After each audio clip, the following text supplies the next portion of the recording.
இன்றைக்கி ஸ்பெஷல் ஆவணி ஆட்டத்துக்கு எங்கள் வீட்டில் என்ன பண்ண போகிறாங்கன்னு பார்ப்போம். இன்றைக்கி நான் போலி ஆல்ரெடியாக போட்டிருக்கேன். கோதுமை மாவில் நல்ல கடையில் வாங்கின கோதுமை மாவு தான். அதில் கொஞ்சம் மஞ்சப்பொடி, கொஞ்சம் சால்ட்டு, கொஞ்சம் நல்லெண்ணெய் ஊற்றி நல்லா பிசைஞ்சு ஒரு 1 ஹவருக்கு முன்னாடி ஊற வச்சுட்டேன். நல்லா சாஃப்டாக இருக்குது பாருங்கள். கோதுமை மாவில் போலி மாவு பண்ணிட்டேன். ஆல்ரெடி உங்களுக்கு தெரியும். இப்போ அதில் வைக்கிற பூர்ணம் தான் இன்றைக்கி புதுசாக சொல்லிக் கொடுக்க போகிறேன். வேர்க்கடலை போட்டு ஒரு பூர்ணம் அது எப்படி செய்ய போகிறேன்னு உங்களுக்கு சொல்ல போகிறேன். ஃபஸ்ட்டு இந்த வேர்க்கடலையை ஒரு 3 ஹவர்ஸ்க்கு முன்னாடி நல்லா க்ளீன் பண்ணிட்டு ஊற வச்சுக்கோங்க. இந்த பச்சை வேர்க்கடலை வாங்குறோம் இல்லையா சமையலுக்கு, அந்த வேர்க்கடலை வாங்கி நல்லா ஊற வச்சுக்கோங்க. கொஞ்சம் தேங்காய், ஒரு மூட்டை தேங்காயை திருவி வச்சுக்கோங்க. முந்திரியும் பாதாமும் சத்தானது. போலி குழந்தைங்களுக்கு கொடுக்குறது, பெரியவங்க யாருமே சத்தான உணவு கொடுக்கறதுக்காக. கடலை பருப்புலாம் குழந்தைக்கு ஒத்துக்க மாட்டேங்குது. அதனால் முந்திரி பருப்பு, பாதாம் பருப்பு இதெல்லாம் நீங்கள் அவசியம்னா வேறு முந்திரி பருப்பு கூட போட்டுக்கோங்க. இல்லை இருந்ததுன்னா நான் இருக்கிறதுனால நான் பாதாம் பருப்பு போடுறேன். பாதாம் பருப்பு, முந்திரி பருப்பு எடுத்து வச்சுருக்கேன். இப்போது ஏலக்காய் பொடி பண்ணி வச்சுருக்கேன். இது அரைக்கிறதுக்கு பால், ஆவின் பால் பச்சை பால் தான் எடுத்து வச்சுருக்கேன். இதை விட்டு அரைக்க போகிறேன். இது தேவையான பொருட்கள் காமிச்சிட்டேன். கோதுமை மாவு பிசைஞ்சு வச்சுக்கோங்க. மறுபடியும் சொல்கிறேன். நல்லா ஒரு 1/4 கிலோ கோதுமை மாவு எடுத்து அதில் ஒரு கொஞ்சம் சிட்டிகை, ஒரு குளிச்சுக்கிட்டு நடுவில் கொஞ்சம் சிட்டிகை உப்பு போட்டுட்டு, மஞ்சள் பொடி போட்டுட்டு, நல்லெண்ணெய் ஊற்றி நல்லா பிசைஞ்சிட்டு, தண்ணி ஊற்றி தேவையான சாஃப்டாக பிசைஞ்சிட்டு ஊற வச்சுக்கோங்க. அதுக்கப்புறம் வேர்க்கடலை முன்னாடியே ஊற வச்சுக்கோங்க. ஒரு 3 ஹவர்ஸ்க்கு முன்னாடியே ஊற வச்சுக்கோங்க. ஊற வச்சது நல்லா அரைக்க வரும். இந்த கலர்லாம் போயிடும். அந்த கலராக வரும் இல்லையா, அதெல்லாம் இருத்துட்டு நல்லா பாலை விட்டு அரைக்க போகிறோம்.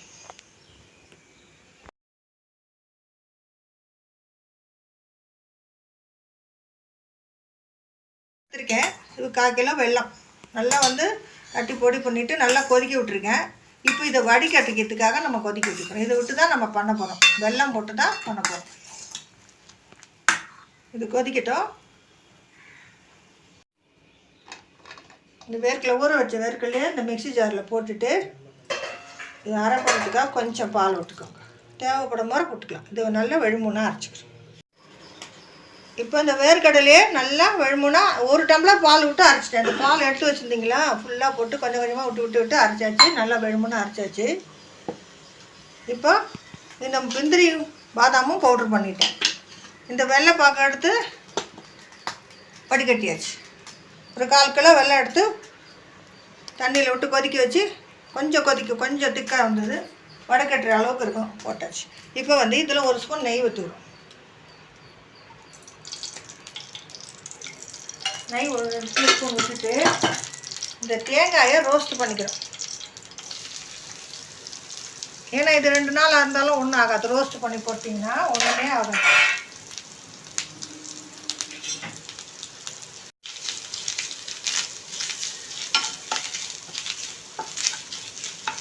நல்லா நெய்யில் ரோஸ்ட்டு. இப்போ இந்த அரைச்சி வச்ச வேர்க்கடலை விழுதை எடுத்து இதில் போட்டு விடுறோம். ரொம்ப சத்தானது.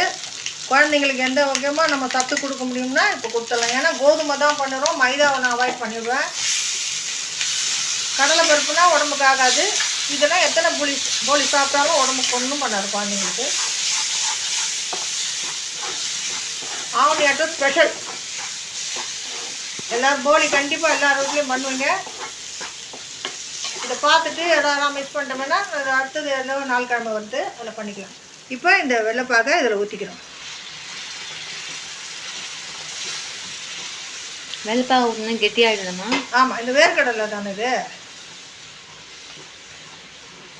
அது சுருளை கலரும் இல்லை, நல்லா அல்வா மாதிரியும் இருக்கும். வெறுனையும் அப்படியே அல்வா மாதிரியும் சாப்பிட்லாம். நல்லா கலரிட்டு பர்பி மாதிரியும் கலரிக்கலாம். இந்த ஸ்வீட் தேவைப்படும். இது ஒரு ஃபுல்லாக ஊற்றிக்கலாம். கொஞ்ச நேரம் ஆச்சுன்னா நல்லா கெட்டியாகிடும். தேங்காய் பூர்ணம் மாதிரி. ஆமாம், தேங்காய் பூர்ணம், கடலைப்பருப்பு பூர்ணம் தான் பார்த்துருப்பீங்க. இப்போ வேர்க்கடலை பூர்ணம்.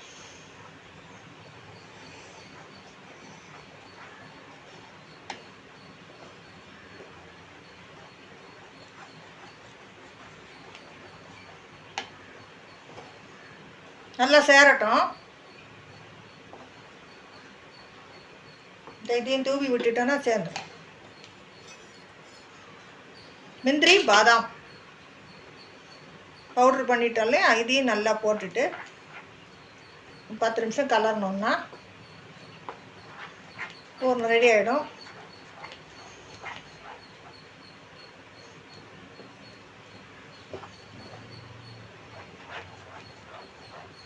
கொஞ்சம் அந்த ரெண்டும் நவுந்து போயிடக்கூடாது, ஏன்னா தீ பிடிச்சிடும். நம்ம கைவிடாமல் கலரணும்.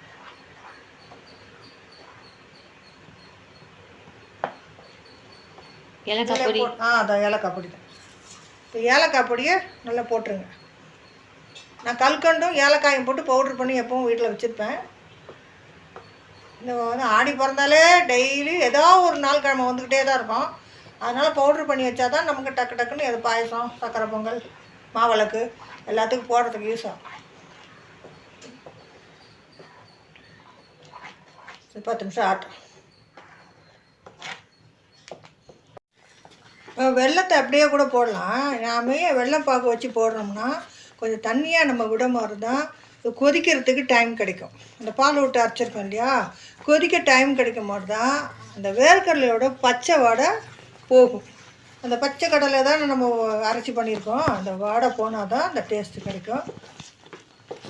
அதனால தான் பொறுமையாக கலர்றதுக்கு நம்ம தண்ணியாக வச்சு வெள்ளத்தில் கொதிக்க வச்சு அதை வடிகட்டி ஊற்றுற மாதிரி சேர்ந்து கலர் மாதிரி நல்லா டைம் எடுக்கும். இதுதான் கடையில் பாட்டிலில் பீனட் சொல்லி விற்கிறான் இல்லையா, ப்ரெட்டில் தடவத்துக்கு, இதெல்லாம் இதுதான். நம்ம வந்து நான் இப்படி இந்த மாதிரி பக்குவத்தில் கூட நம்ம நெய்யை ஊற்றி நல்லா கலரிட்டு இறக்கி வச்சுட்டு ஒரு பாட்டிலில் வச்சிட்டிங்கன்னா கூட ப்ரெட்டில் நல்லா தடவி சாப்பிடலாம்.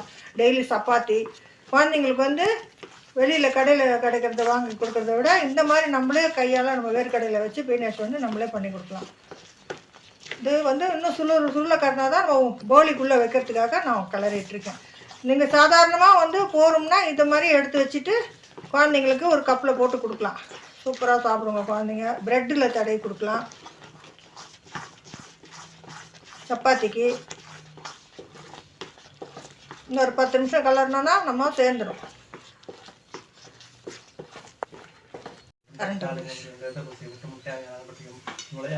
நல்லா சுருள சுருள வந்து இப்போ நல்லா சேர்ந்தாச்சு. சூப்பராக அல்வா பதத்தில், அல்வாக்கும் அடுத்த பதத்தில் வந்தாச்சு. நீங்கள் எந்த பதத்தில் வேணாலும் இறக்கி வச்சுக்கோங்க, எப்படி வேணாலும் கொடுக்கலாம். வெறுனையே நம்ம குழந்தைங்களுக்கு கிண்ணத்தில் போட்டு அல்வா மாதிரி கொடுக்கலாம். இது பல வித யூஸ் ஆகும். இது வந்து ப்ரெட்டில் தடவி கொடுக்கலாம். இப்போ நான் வந்து இந்த ஆற விட்டுட்டு போலிக்குள்ளே வச்சு தட்டி போலி போட போகிறோம். இப்போ வந்து முப்பருப்பு வடை ஆகிட்டுருக்கு, பாயசம் ஆகிடுச்சு, எல்லா சமையல் ஆகிடுச்சு. லாஸ்ட்டில் தான் கரண்ட் வேறு போய் வந்துட்டு இதெல்லாம் அரைக்க வேண்டிய சாமான். பாசிப்பருப்பு, கடலைப்பருப்பு, உளுத்தம் பருப்பு போட்டு முப்பருப்பு வடை.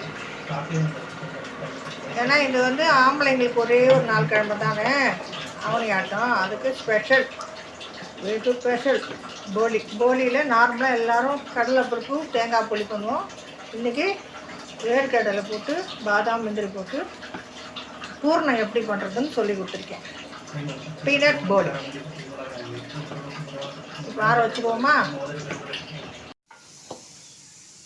சும்மா கொஞ்சம் சொட்டு நெய் இந்த வாழை இலையில் அப்ளை பண்ணிவிட்டு, நெய்யோ நல்லெண்ணெயோ எது இருக்கோ கொஞ்சம் அப்ளை பண்ணிவிட்டு, இதுலேயே வந்து நல்லெண்ணெய் நல்லா ஊறி சூப்பராக இருக்குது.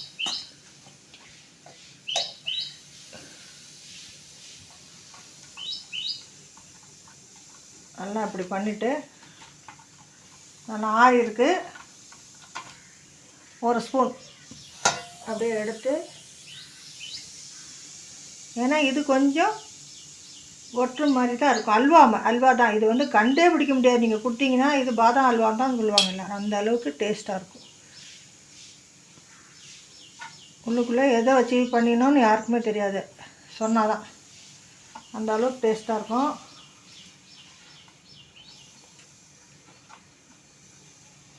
ரெண்டு டீஸ்பூன் நெய்யை ஊற்றி நான் கலரிருக்கேன். அது மாதிரி நீங்கள் என்ன இருக்கோ நீங்கள் போட்டு கலரிக்கலாம். நெய் விட்டால் தான் நல்லாயிருக்கும். அவ்வளோதான். அந்த மாதிரி இன்னொன்று எடுத்து, வாழையில தான் பெஸ்ட்டு. அந்த வாசனைக்கு நம்ம கல்லில் போட போகிறோம் பாருங்கள். அப்படியே கோதுமை மாவில் அவ்வளோ டேஸ்ட்டாக இருக்கும். மைதா மாவோட கோதுமை மாவு தான் உடம்புக்கு நல்லது, சுத்தமாக கெடுதல். மைதா மாவு எந்த விதத்திலும் நமக்கு உடம்புக்கு நல்லது கிடையாது. நம்ம அந்த கோதுமை மாவு வந்து ஊற வைக்க மாதிரி அந்த மைதா மாவோடைய அந்த இது மாதிரியே வரும். நம்ம கலரு எல்லாமே அதே மாதிரி வந்துடும், கண்டே பிடிக்க முடியாது. மஞ்சப்பொடியெல்லாம் போட்டு ஊற மாதிரி அந்த கோதுமை வாசனையே வராது.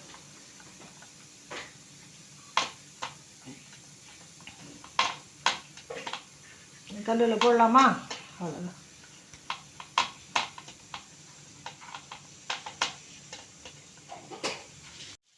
போலியை நல்லா கல்லில் போட்டுட்டு நூனையும் போட்டுருக்கோம்.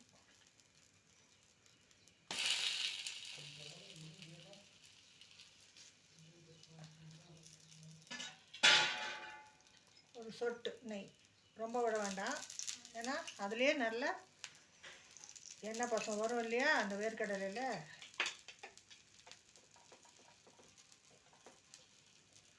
கொஞ்ச நேரம் இருக்கட்டும்.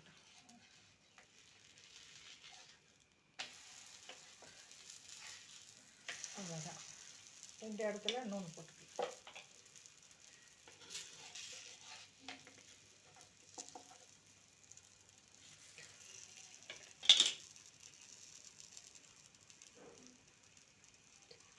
தேங்காய் போலியோட இந்த போலி வந்து கொஞ்சம் பொறுமையாக பண்ணணும்.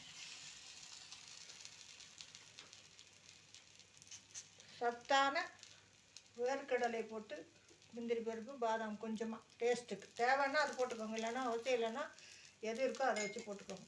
வேர்க்கடலை போலி, வேர்க்கடலை பூர்ணம் சொல்லி கொடுத்துட்டேன். நீங்களும் நெக்ஸ்ட் வாட்டி போலி பண்ண மாதிரி இதை மாதிரி பண்ணி சாப்பிடுங்க. குழந்தைகளுக்கும் பெரியவங்களுக்கும் எல்லாருக்குமே உடம்புக்கு சத்தான உணவு கொடுக்கறதுக்கு இந்த மாதிரி ஐட்டத்தில் தான் நம்ம கொடுக்க முடியும். வேர்க்கடலையாக சாப்பிட முடியாத சிலருக்கு இந்த மாதிரி பண்ணி கொடுத்திங்கன்னா அதனுடைய சத்து உள்ளே போயிடும். வெல்லம், கோதுமை, நெய், முந்திரி பருப்பு, பாதாம் பருப்பு இது அத்தனையுமே உடம்புக்கு ஹெல்த்தி. கொடுத்து பாருங்கள் குழந்தைங்க, விடவே விட ஸ்கூலுக்கெலாம் ஸ்நாக்ஸுக்கு கொடுத்து அனுப்பலாம்.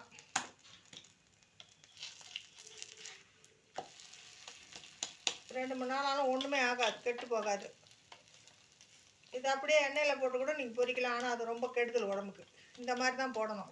ஒரு அரை டீஸ்பூன் போட்டு நெய்யை விட்டு நல்லா பொறுமையாக வேக விட்டு எடுக்கணும்.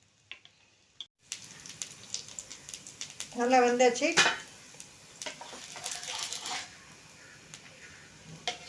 அருமையான டேஸ்டான சத்தான போலி ரெடி.